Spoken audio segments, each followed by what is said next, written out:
The training vessel Aurelia's light groaned and rattled. As it descended through the swirling violet clouds of Viridian 4, sensors blinked erratically, and the thrumming hum of the fusion core was punctuated by urgent klaxons. 3 Chalinari, Cadets Klex, Murta, and Jello stirred from their crystal stasis pods in the dim cargo hold, eyes flickering open as the world lurched around them. Klex pushed himself free of the pod's support straps. His 8 tentacular arms flexed automatically, checking each joint for stress damage. Status report, he barked, voice low and steady despite the chaos. Murta sat up, the bioluminescent markings along her arms pulsing with each breath. She tapped her wrist console and flicked through faulty diagnostics. Communication arrays. Offline. Navigation is drifting. We're 20 clicks off the planned drop zone. Landing thrusters misfired. Our descent is uncontrolled. Jello, ever the buoyant spirit of the trio, floated up beside them, shimmering translucent wings bristling against the metallic gloom. Crash landing. Then, just another day in the Academy's survival course, right? Lightning like tendrils of energy crackled along the viewport as a plasma storm raged outside. The vessel pitched violently. Unsecured crates and toolkits slid across the floor. Klex grabbed a handheld stabilizer rail and hauled himself to the airlock.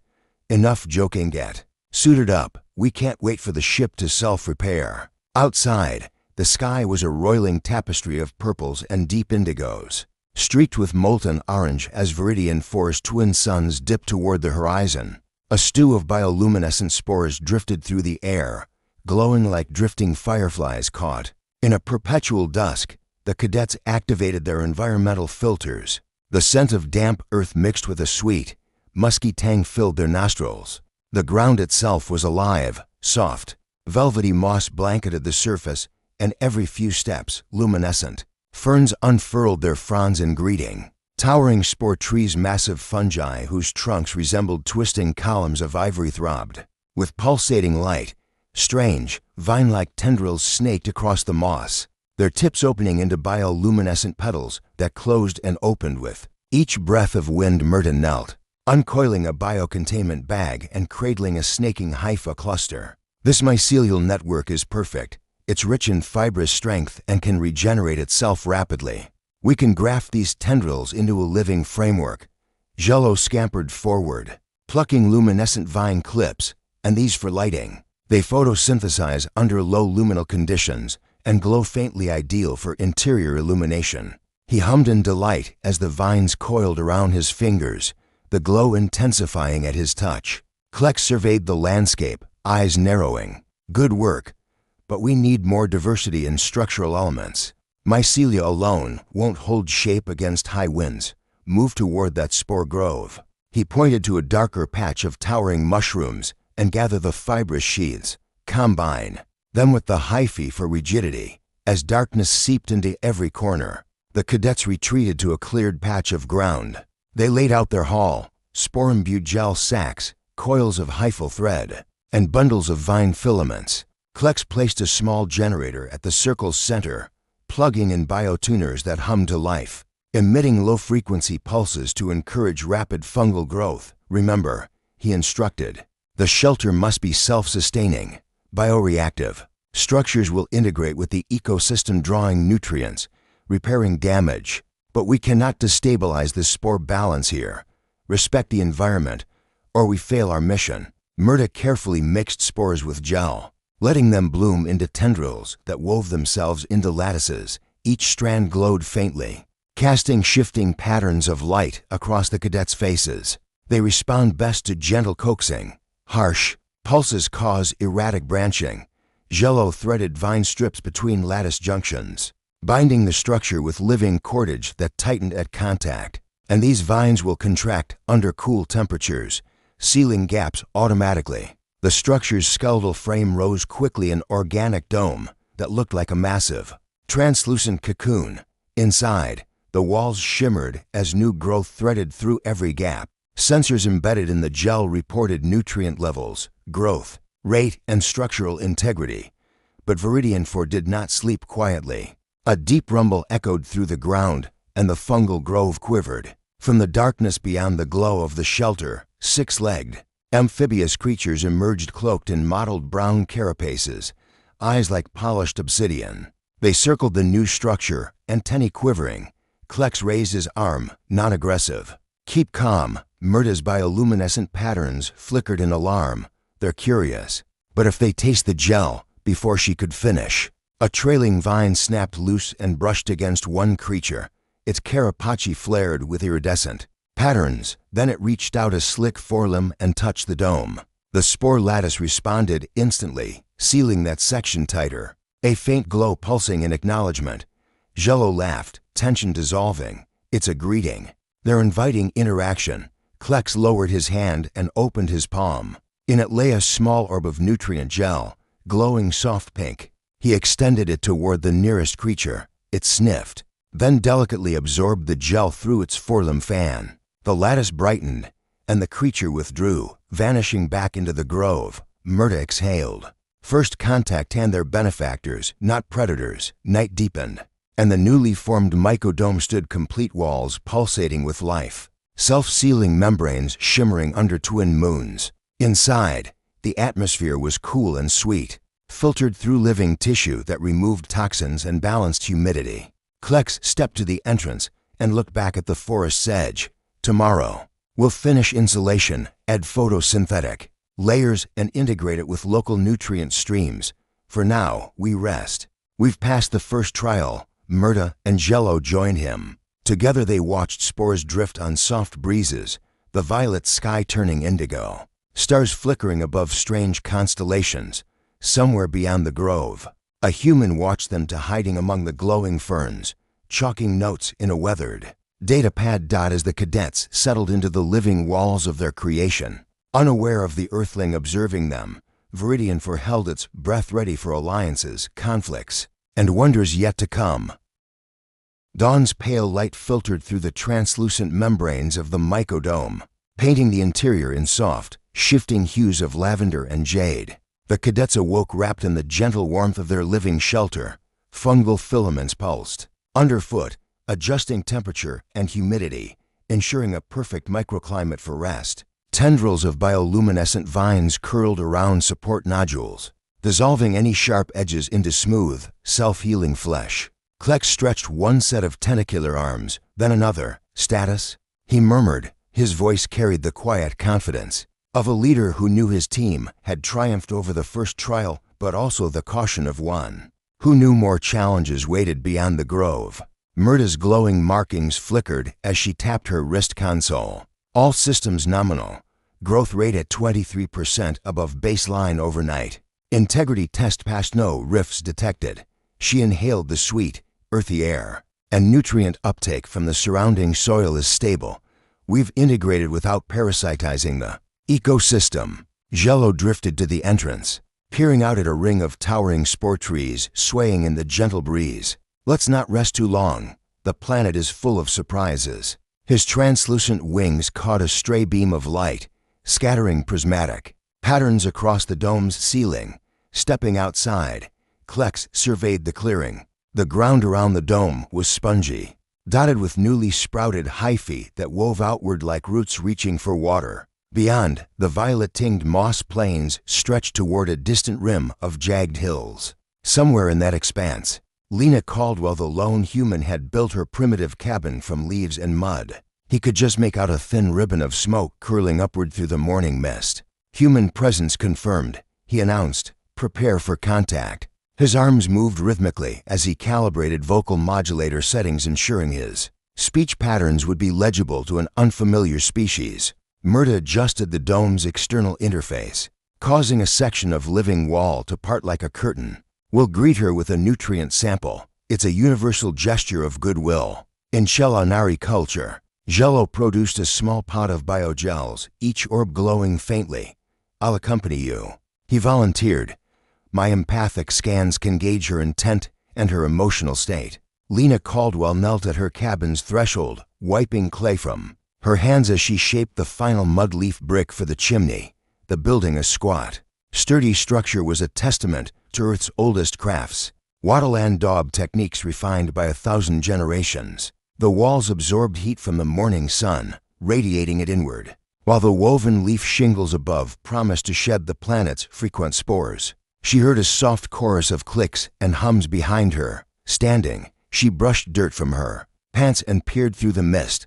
3 figures approached, slender, multi-limbed creatures whose skin glowed with bioluminescent patterns. Each moved with an almost balletic grace, their heads tilted in curious unison. Instinctively, she reached for her datapad but paused.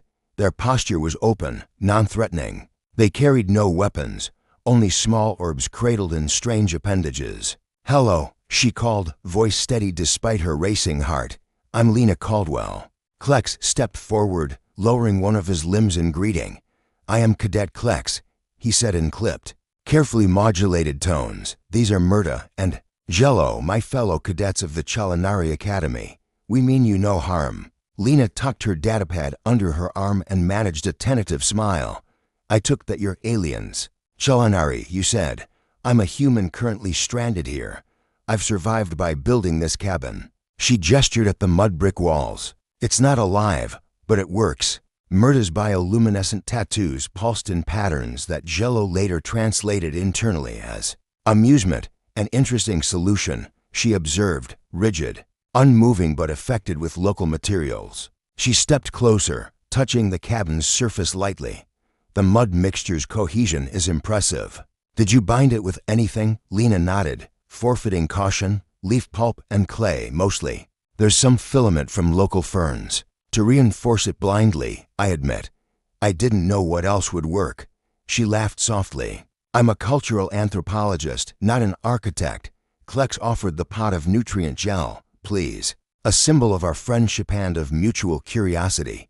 He held it out like a gift. The orb pulsed softly under her gaze. She studied it for a heartbeat, then gingerly accepted it. The gel's texture was cool and supple under her fingertips, almost living. When she broke it open, a gentle bioluminescent glow expanded, revealing microscopic spores suspended in a nutrient broth. Accepting it, she dipped a fingertip and tasted the sweet saline flavor. Her eyes widened. "Remarkable. You can eat this." Murta inclined her head. "It sustains us during growth cycles. I wanted you to experience it firsthand." Lena smiled slowly, dipping another fingertip. "Sustaining and delicious." She offered the pod back. "Thank you. In return, let me show you how to weave the leaf strips for your dome." Under Lena's direction, the cadets gathered broad, emerald-veined leaves from a nearby grove.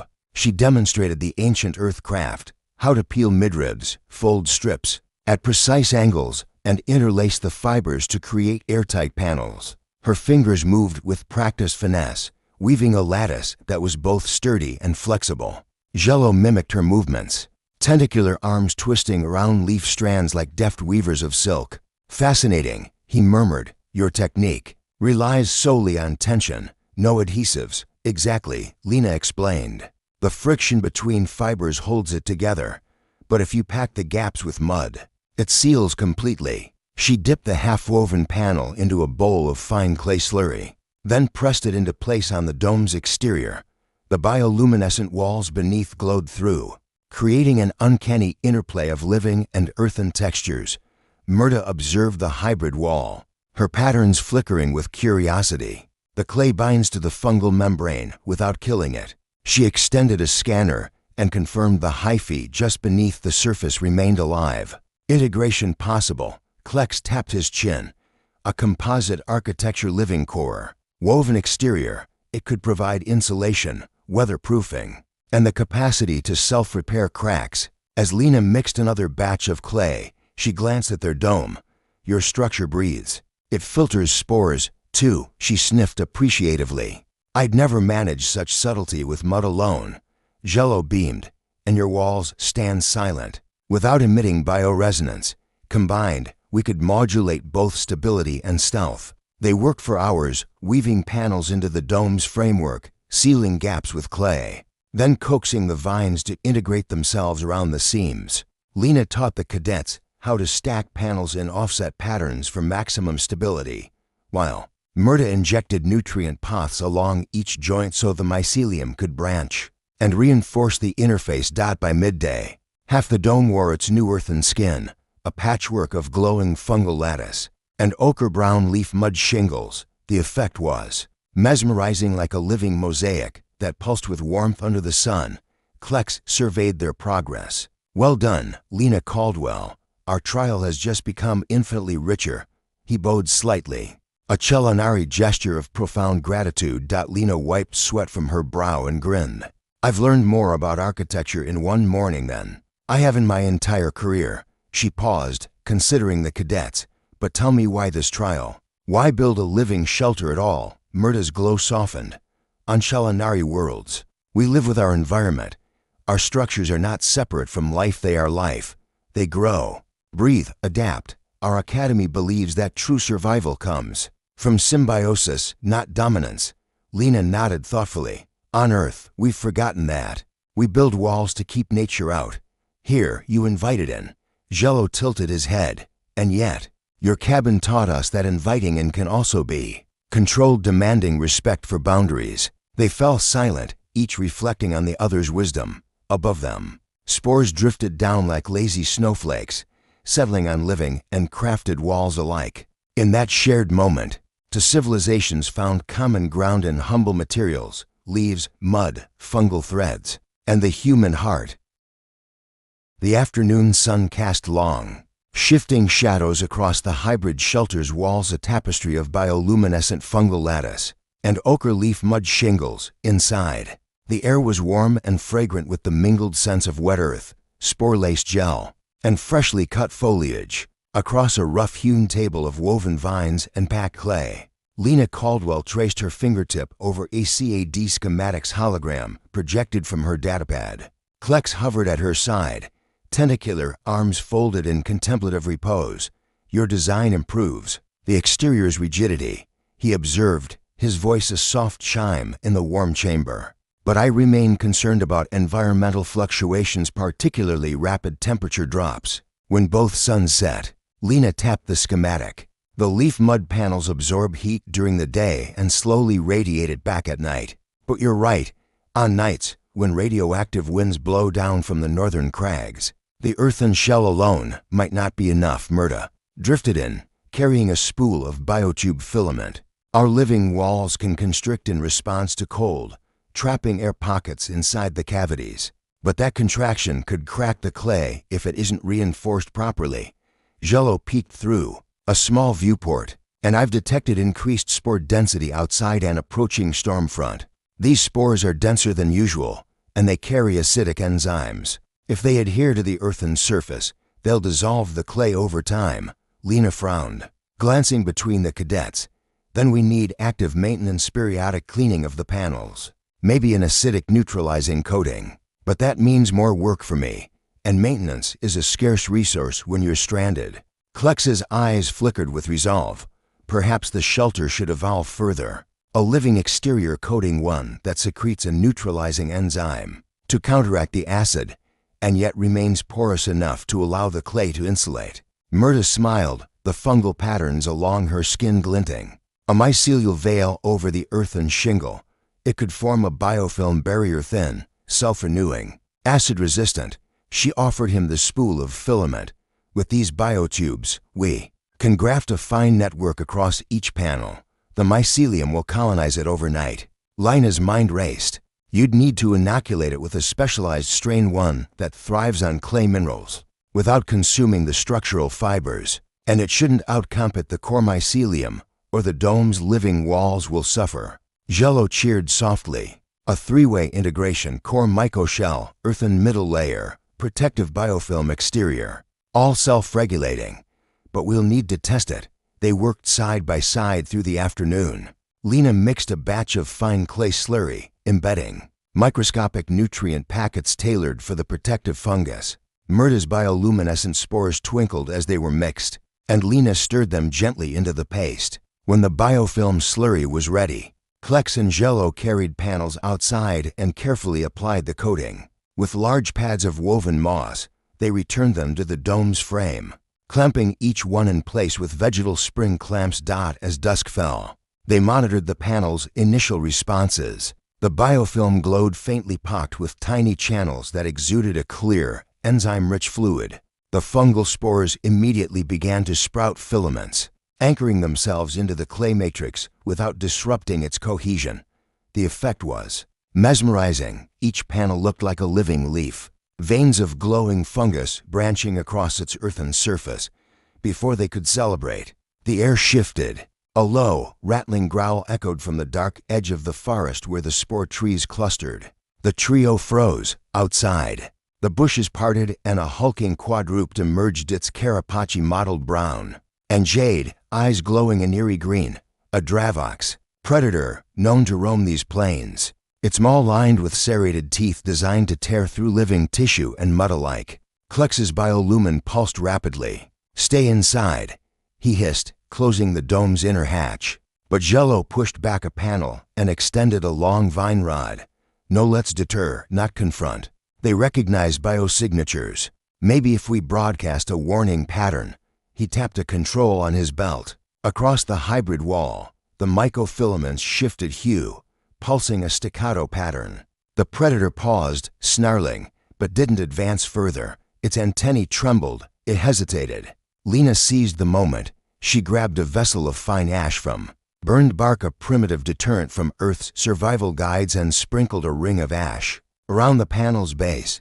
On Viridian 4, ash is irritating to the Dravox's hydrosensitive skin. The beast recoiled, smelled the ash, and growled in frustration before turning and loping back into the twilight. Inside, the cadets exhaled. Murda brushed a glowing strand from her arm. That was exhilarating. Lena laughed softly, relief flooding her. Your living dome signals worked wonders, and the old ash trick still has merit. Klex stepped beside Lena. This integration of ancient Earthcraft and Shalinari biotechnology saved us tonight. It's proof that our cultures, even worlds, can learn from each other. Later, round a small fire Lena built in the quake-proof hearth of the cabin dome hybrid, they shared stories and laughter. Lena poured a cup of heated nutrient gel, sweet and spicy with added root distillations. Klex sampled it cautiously, then nodded appreciatively. In Shalinari lore, he said between sips, there's a tale of two worlds, one of stone and water, one of spore and leaf. When they collided, both perished, but when they embraced, both thrived. Murda added softly, this dome cabin is our living testament to that embrace. As stars blinked awake in the violet sky bright, streaks crossing the firmament like drifting spore ships, Lena reflected on how far she'd come. Stranded initially by misfortune, she'd found companionship and purpose in the most unlikely allies. Her cabin no longer stood alone, nor did the Shalinari dome stand in isolation. Together, they had crafted something greater than the sum of its parts. Jello, humming a native Shalinari lullaby, embroidered a new panel from leftover materials, a delicate lattice of vine, clay, and fungal mesh. We will remember this night, he said, when we return home, and we will tell of the human who taught us that simplicity need not be primitive, and of the bioengineers who reminded her that life itself is the architect's greatest ally. Under the dome's gentle glow, their shadows danced on walls, half-living, half-woven, an ever-evolving sanctuary born from conflict, curiosity, and cooperation. On Viridian 4's untamed frontier, the frontier that had once seemed so hostile, a new culture was being born, one that wove together the ancient and the futuristic, the rigid and the organic, and found resilience in the dance between them. Night fell over the hybrid cabin dome like a velvet curtain, studded with silver spore lights drifting lazily from the towering fungi beyond. Inside, the air hummed softly as bioluminescent mycelia pulsed in rhythm with the filtered breaths of Lena, Klex, Murda, and Jello. The protective biofilm on the outer panels shimmered faintly, exuding a hunted mist that repelled acidic spores and buffered thermal extremes. Lena stretched beside the hearth, idly tracing patterns in the warm clay. Hearth rim. I never imagined I'd sleep in anything alive, she murmured, glancing at the gently breathing walls. It feels comforting. Klex lowered himself onto a cushioned mycopad beside her. It's designed to learn your rhythms. Each night, it will adjust humidity and temperature according to your sleep cycle. His eyes glowed with soft emerald light. On Shalinari homeworlds, shelters are companions, guardians, even. I believe this one feels protective. Murda floated over, trailing ribbons of glowing filament. She paused at the hearth's edge, studying the flickering flames. The fire's heat promotes nutrient exchange between the mycelium and your cabin's clay, its symbiosis in action. She offered Lena a spoonful of simmering nutrient broth fragrant with spore essence and wild fern root. Night sustenance earth-style meets culinary craft. Lena accepted the bowl, savoring the warmth. Delicious, she sighed. I feel like I'm dining in two worlds at once. She inhaled the rich aroma. I could get used to this. Outside, the wind whispered through the spore trees, carrying distant calls of nocturnal predators. But inside the sanctuary, every corner radiated safety and cohesion. Biotubes along the ceiling unfurled into delicate nets of hyphae, forming an inner canopy that filtered out any stray spores and softly refracted the hearthlight into dancing patterns on the floor. Zhe drifted upward to inspect a panel. The protective biofilm has begun its nightly repair cycle, he reported. It's sealing microfissures in the clay, exuding a protein that binds mineral fragments. By dawn, these panels will be as strong as new. Lena watched in fascination as the filamentous network glowed brighter, fibers knitting together with barely audible clicks. Incredible, she whispered. Klex rose, extending a tendril to gently stroke one wall. Tomorrow we depart. We must report our findings to the Academy and to Earth. He paused, emotion flickering in his luminescent patterns. Will you join us, Lena Caldwell? As our ambassador between worlds? Her heart caught. She looked. Around the sacred space they'd created the merging of ancient Earth craft and alien biotechnology. I'd be honored, she said. But my place is between worlds, not on one planet alone. She met his gaze. I'll carry your story back to Earth. And when the time comes for humans to settle new worlds, your designs and our collaboration will light the way. Murta smiled gently. Then our mission is complete. We have learned from you and you from us. Our cultures have woven together like the layers of this shelter. She traced a glowing filament that ran between mud and mycelium. This is more than architecture, it's friendship embodied. The morning sun rose on a world cleansed by Viridian 4's violet dawn. Lena emerged onto a small deck woven from vine and clay, stepping out to stretch beneath the twin suns. The moment she touched the earth, the mycelial floor beneath her toes recessed gently, cushioning her weight like soft moss.